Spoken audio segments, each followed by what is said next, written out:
Kumusta? Mabuhay! Magandang gabi and maligayang pagbabalik sa akin channel. Ako po si Ovela. I am your host, Ovela. And today, I have decided to react to a video entitled Rodrigo Duterte on drugs, death and diplomacy talk to Al Jazeera. So basically, it's an interview, I think, between Rodrigo Duterte, the current president of the Philippines, with Al Jazeera. Okay, I've decided to react to this because I've been, watching Bongbong Marcos interviews and debates, and I kind of know how he speaks and talks, and I would love to be able to compare him with Duterte, compare the two styles. Also, I'd like to thank all of you for the interest that you have taken in the video where I talk about the documentary The Kingmaker. Also, I gotta tell you, man, Ramadan is kicking my ass. It's not really the hunger. I can take the hunger. It's just the lack of energy, man. And the fact, when you don't eat, you get cold. Even if it's warm around you, you're still cold. And that really sucks, man. Oh, but it is what it is. It is what it is. Because in the end, fasting like this really cleans your body, and you feel great at the end of Ramadan. So yeah. But before we start, make sure to follow me on Instagram at Music Game News, because that is where you can DM me your suggestions. And without further ado, let's get to it.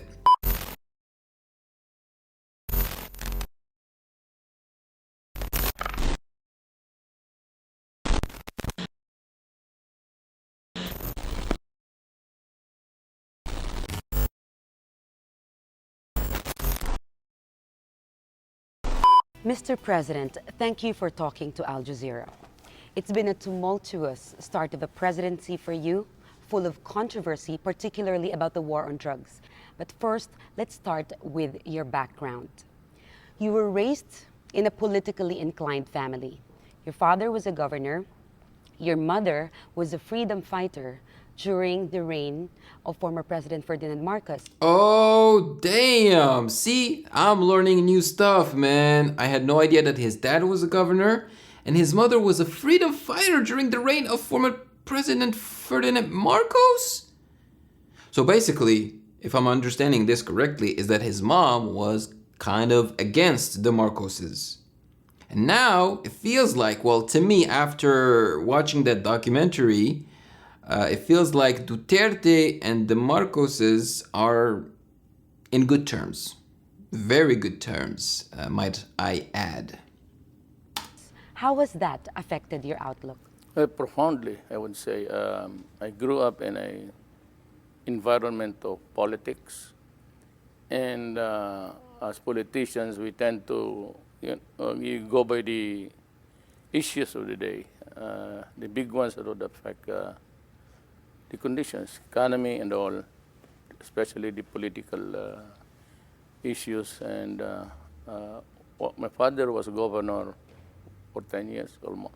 10 years, When wow. he died, I was then a prosecutor.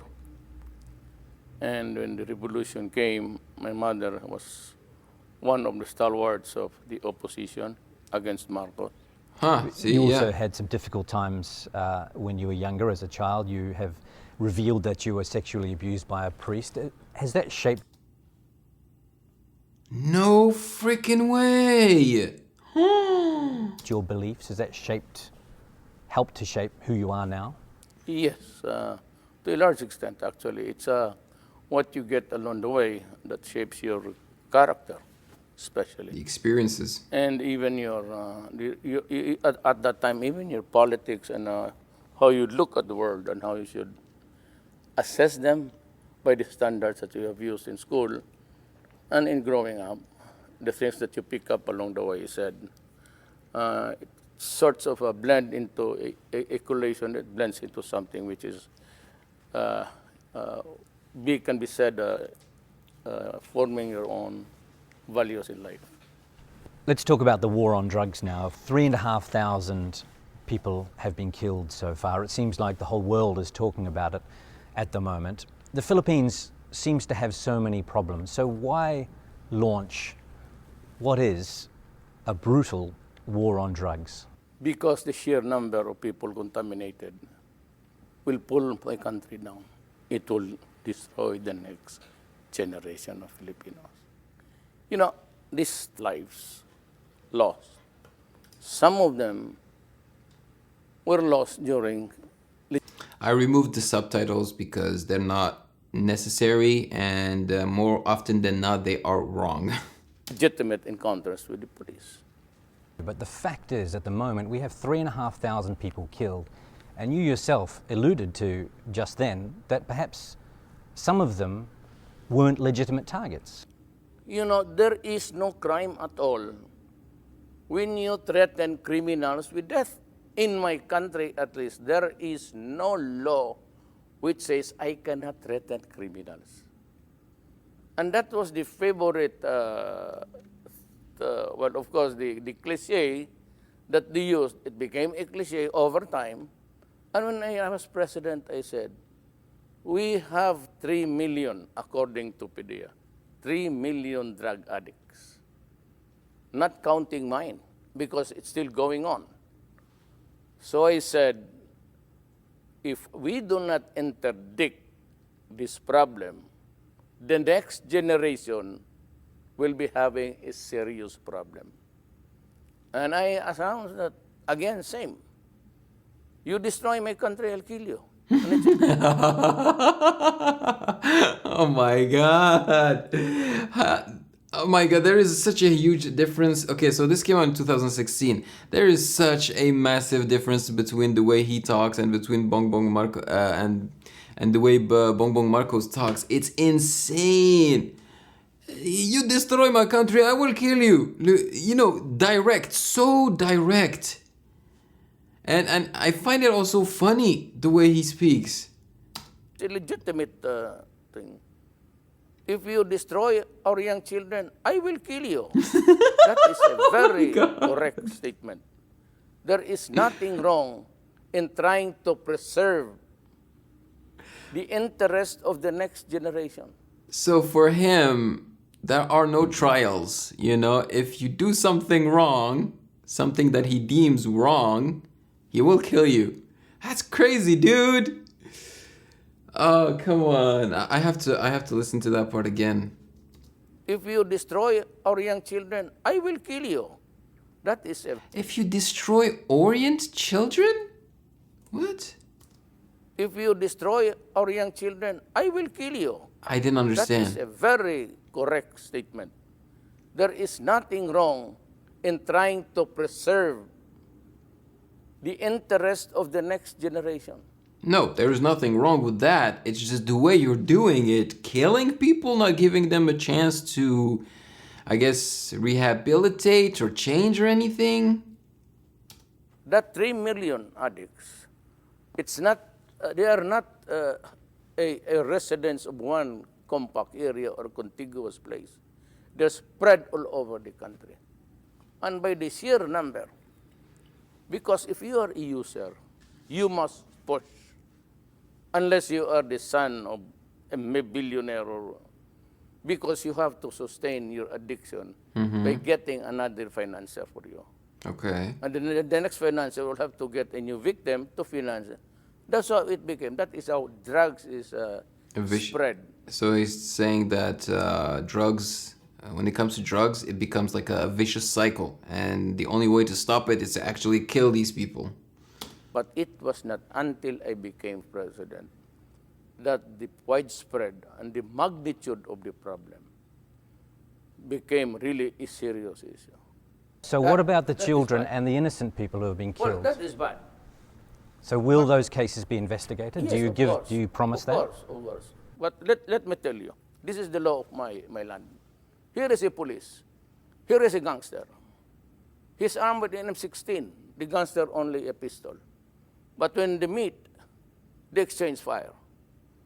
With the police with an M16, it's one burst, and hits 1,000 people there. and he Oh my died. God. That's no criminal liability.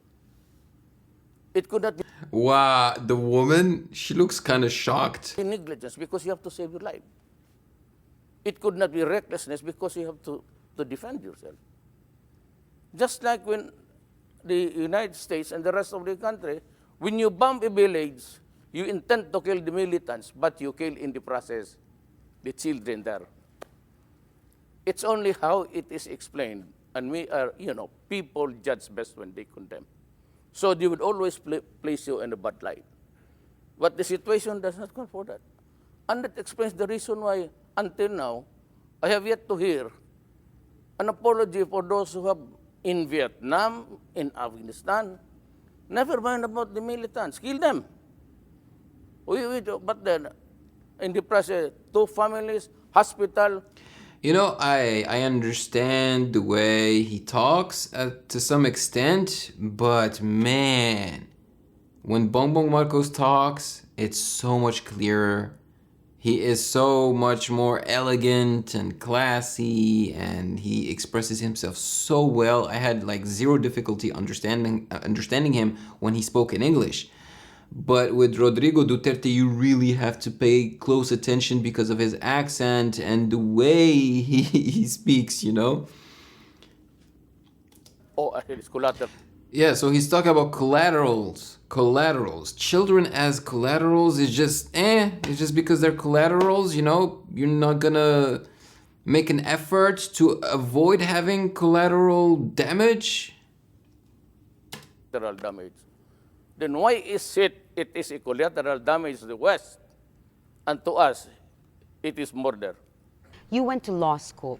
I see what he means. He's comparing collateral damage of the Philippines to the collateral damage from what the U.S. does, for example, right?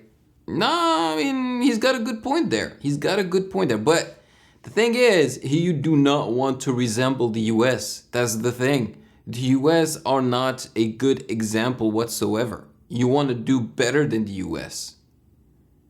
Yeah. You worked hard to be part of the legal system. You are a lawyer by profession. Correct. And you were a prosecutor for many years. Yes. Do you still believe in the country's judicial system? Like now, I should believe in the system because I will guarantee this time that the law is break. There are judges here in Manila, more than 1,000 cases, no conviction at all of a drug case. That is where money flows, maybe savagery, threatening people on both sides.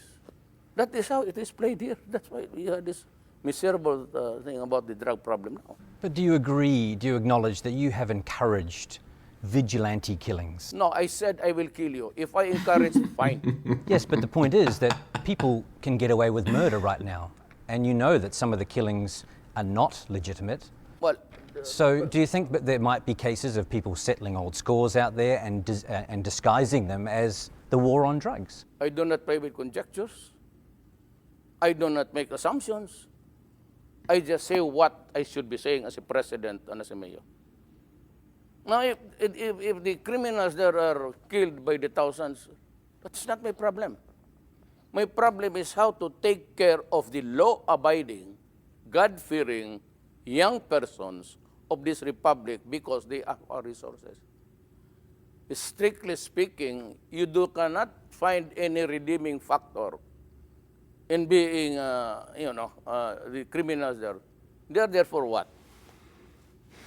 They are there for just like the cartel in Mexico.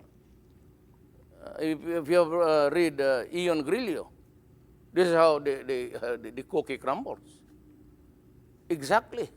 So when I make a projection, I will kill you because I'm the mayor, I'm the president. Now, if the vigilante would take over, but, I cannot control it. I cannot be God and control everything. Okay, you just kill these guys or you wait for the courts to do that. Well, you can encourage good... Oh my God. Guys, I'm having a hard time understanding him. Sometimes I feel like he's not making any sense. Or is it me that I'm just not understanding what he's saying? Like, I'm having a hard time understanding how he became president. You know, like I know that a lot of you love Duterte and think he did a great job as president. But I think that like the first impression is very important, and the first impression usually starts with, you know, talking and the way you talk and everything. And he has difficulty speaking in English, you know, and I think the president of a country should be able to speak very well in English since it's the language of the world now, you know. I mean, he's still very entertaining to me, I gotta say. Policing, and you can encourage justice Yes. and trust in the judicial system. Correct. But when I was campaigning as a president, the drug problem was already reaching by the millions. Well, 3 million is 3 million. Now, during my time, we have started to count. We are nearing now the 800 mark, 800,000. By the year ends, I would have about also 1 million. So I have 4 million drug addicts.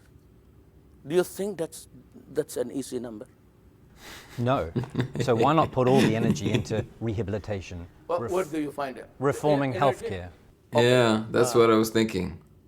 Can we cut this one? That's a great question. Let's see. Healthcare. Okay. Can we cut this for a while? I'll just have to. Pakikita, pakihanap yung newspaper kahapon. He wants to show you the newspaper. Oh, sure, no problem. So you were saying about this facility, sir. What is this about? This is a rehab facility built by somebody. This is what they cried at. You know, Duterte, he should have built rehab houses instead of killing the criminals, the drug lords. You know, this would cost millions. I entered the presidency of the Republic of the Philippines midterm. There is nothing at all left in that budget for this year, which was prepared by my predecessor, which was also prepared the other year to be implemented this year. The implementation does not contain any money. Because nobody, until I became president of this country, nobody realized how widespread, how dimensional it was for us. Sir, in the past, during the campaign and weeks into your presidency, Hey, I didn't see you there. Well, now that you're here, why don't you celebrate for making it this far into this video by subscribing to the channel, by turning on that notification bell so that you don't miss any future videos, and of course, and the most important thing, to like this video because it does help out the channel tremendously. And now, if you don't mind, I'm gonna go back to my business. So he's saying there were no funds to build places to rehabilitate drug users.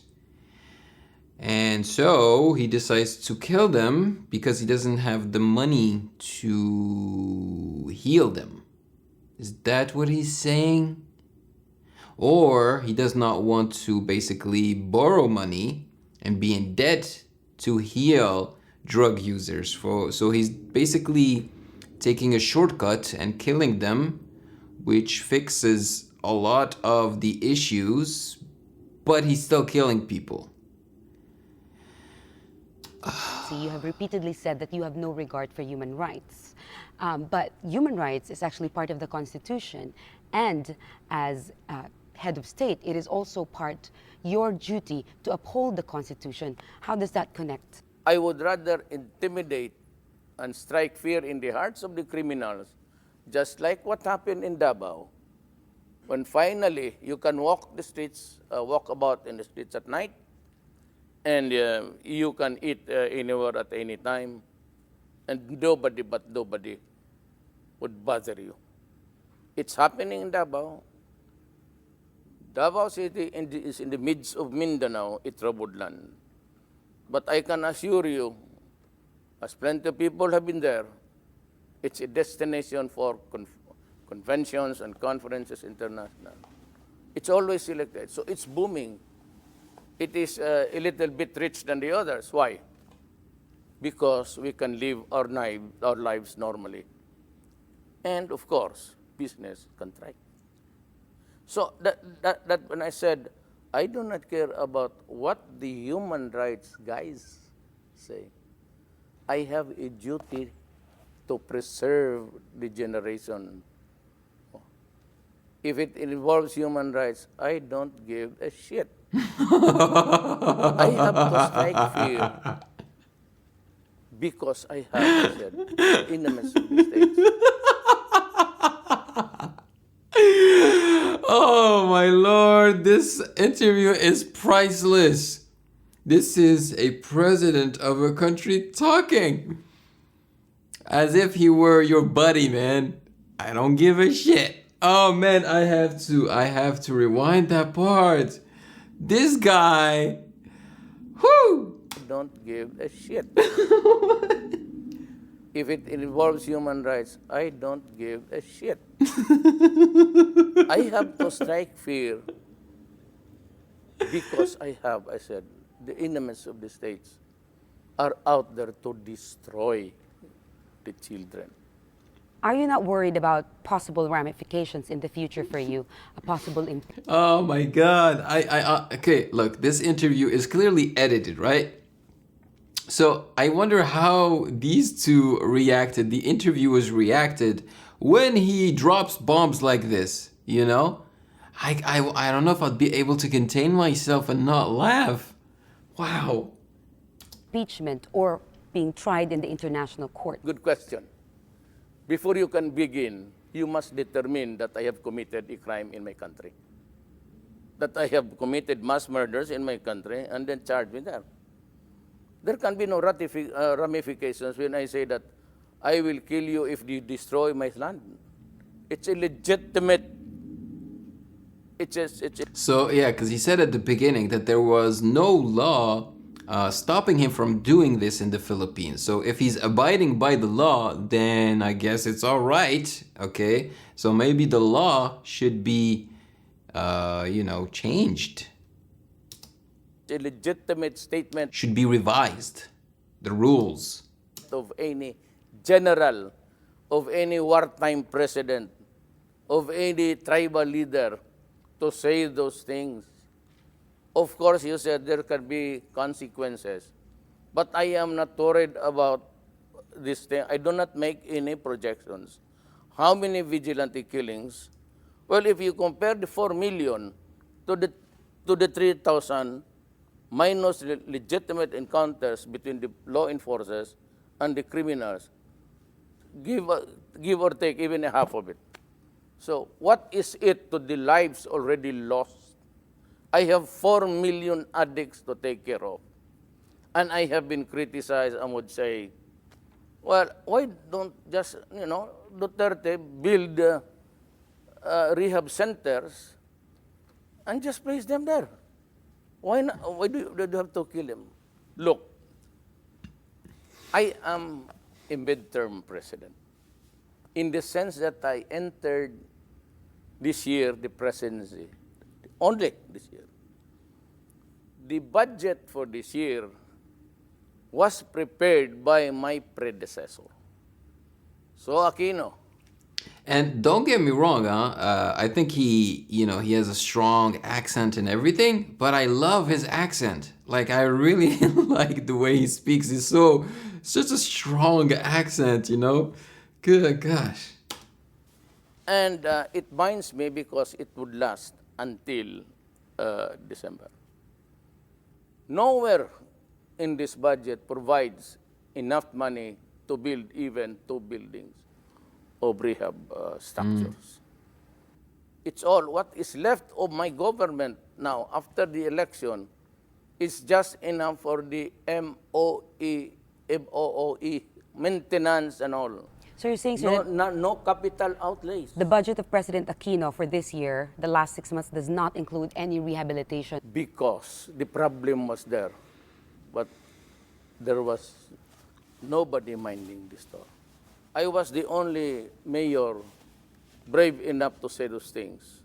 So my city, got the benefits of a peaceful place where you can live, where you can eat, work safely. But the others, we did not know. But they allowed so many administrations to flourish, and it was not until I became president that we realized that there were already, according to at the time to General Santiago of the PDEA, Philippine Drug Enforcement Agency, that there are already 3 million addicts. So never mind my counting, because I'm still counting up to the end of the year. He's repeating himself a little bit. Are you in favor of medicinal marijuana? Yes, but that is a very long process. Okay. It has to be something like being officially certified by the Food and Drugs of the Philippines, and it must have this qualifying, activity where it's being used to find out if it's really medicinal, or if it can do something good for the body. But you'd consider it. You'd consider it, the legalization of it, for example. I'm not the authority for that. It's the Food and Drug Administration which says that it's good. Okay. If it is certified by the government that it's good, fine, no problem. I don't think anyone could deny, doesn't matter how controversial it is, that you've delivered on your election campaign promise to crack down on drugs. One thing you haven't delivered on yet is your promise to ride a jet ski out to the disputed territory in the South China Sea and plant the Philippine flag on there. Now, many people, many voters, I assume, took that. I cannot believe that he promised that. Oh my God. Does he even know how to ride a jet ski? As a sign that you were going to be tough on China in that disputed territory in the South China Sea or the West Philippine Sea, but you haven't been. Why? Do you really think that I would go there riding? I don't even own a jet. No, I don't. But people perceived that as a sign that you were going to get tough with China. It was a hyperbole.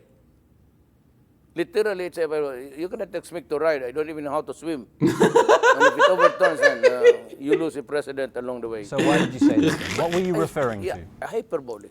To stress a point that we will not give up anything there. But your statements recently tend to indicate that you are willing to give up some territory there. No, it doesn't. Nobody's going to give up the judgment that it's in our favor. You cannot, I cannot give it up. Nobody can give it up. Nobody can give it Nobody up. in the Constitution allows anybody to give it up. Even the president cannot give it up. No, even Those the president. are entitlements. This is an island. Everybody, every country in this world is given its own fish pond. That's your fish pond where you get the fish, the shells, and everything. You cannot give it up. You can only negotiate to prevent war. Remember that we okay.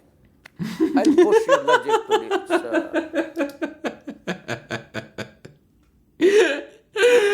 Oh my God, like he was explaining, and in the middle of his explanation, he was like, you know what? This is not going anywhere. I'm gonna try to find another way to explain this. Let me give you an example. Oh my God, this is like my favorite political, like president interview ever. Logical conclusion. We have this judgment, right? Two things. I can go into a rage because it's being occupied. But remember, it is not a sovereignty that is there. It's the entitlement attached to it is the sovereignty. Okay? The other is to go into a rage and fight, and the other is to talk. What do you think will happen to my country if I choose to go to war? I fight alone? Or I would call upon the other countries to help me? Who? Who would die for my country except us? So we can only talk. And that's why they invited me for talks. I will go. But I will go with this paper.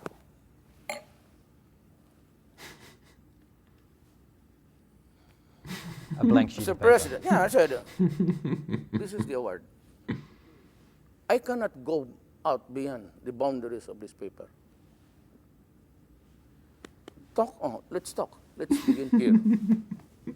The Philippines won a landmark awesome. case against China, unprecedented in recent history, a smaller country standing up to a superpower. It declared the 9-dash claim of China invalid.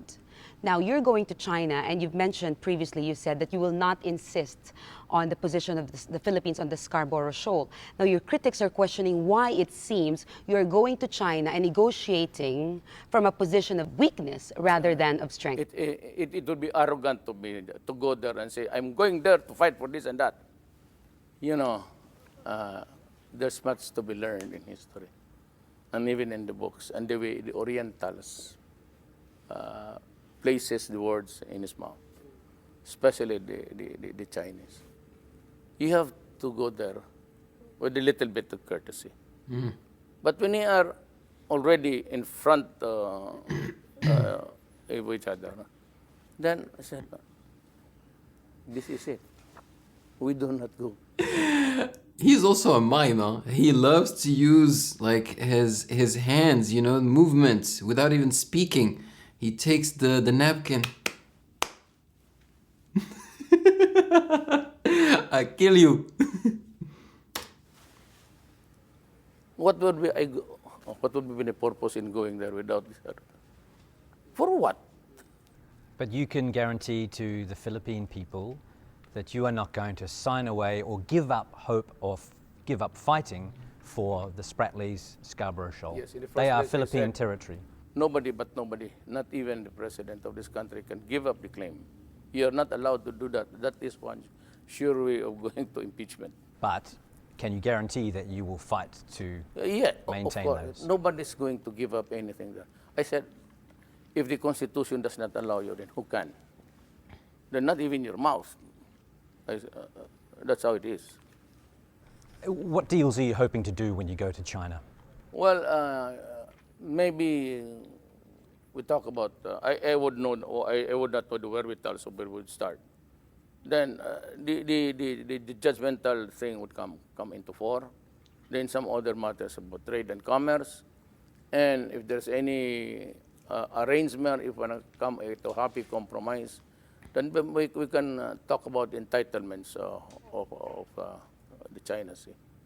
But really, I cannot predict on any solid thing to talk about until I'm there.